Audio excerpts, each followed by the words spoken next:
আসসালামু আলাইকুম। আজকে রান্না করেছি মাখিয়ে ঝুঁকিয়ে দেশি মুরগির গোশ। এখন দেখাবো প্রস্তুত প্রণালী। গোশ রান্না করতেছি। এখানে মুরগির গোশ ভালোভাবে ধুয়ে নিয়েছি, পেঁয়াজ রসুন দিয়েছি, বেরেস্তা করে নেব। এখানে আমি তেল দিয়ে দেবো বেরেস্তা করার জন্য। আমি এখানে ছোটো ছোটো কয়েকটা এলাচ দিয়ে দিলাম বেরেস্তার সাথে।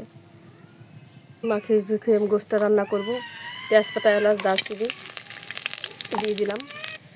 এখন আমি জিরা, রসুন, পেঁয়াজ বাটা দিয়ে দিলাম, আদা সাথে 2 টেবিল চামচের মতো হলুদ গুঁড়ো দিয়ে দিলাম, দিয়ে দেবো মরিচের গুঁড়ো, স্বাদ মতো লবণ দিয়ে দিয়েছি। এখন হালকা একটু পানি দিয়ে মশলাটা ভালোভাবে কষিয়ে নেবো। ভাজি এখানে মশলা কষাবো না, আমি গোশ দিয়ে দেবো, একটু মাখিয়ে রেখে রান্না করবো।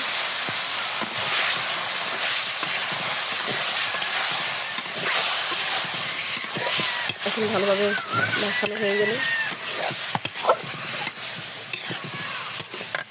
আমি খুন্তির সাহায্যে মাখিয়েছি। আমি এখন পরিমাণ মতো পানি দেবো সেদ্ধ হওয়ার জন্য।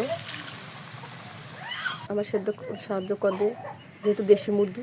আমি একটু চিনি দিয়ে দিলাম, 1/2 চামচের মতো। এখন আমি আলু দিয়ে দেবো, আবার ঢাকনা দিয়ে ঢেকে দেবো। আমার দাদি নানিরা যেভাবে রান্না করতো আগের যুগে, সেভাবে রান্না করার চেষ্টা করলাম। আমার পানি চলে আসছে, এখন আমি ঝোলের পানি দিয়ে দেবো।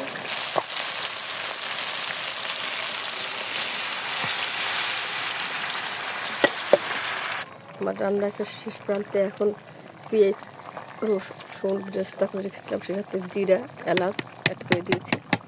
এই মশলাটা দিয়ে দেবো, 1 মিনিট নেড়ে ছেড়ে নামিয়ে নেব। রান্না আমার হয়ে গেছে। আজকে এ পর্যন্ত, আবার নতুন কোনো ভিডিও নিয়ে আপনাদের সামনে উপস্থিত হবো। সে পর্যন্ত ভালো থাকুন, সুস্থ থাকুন।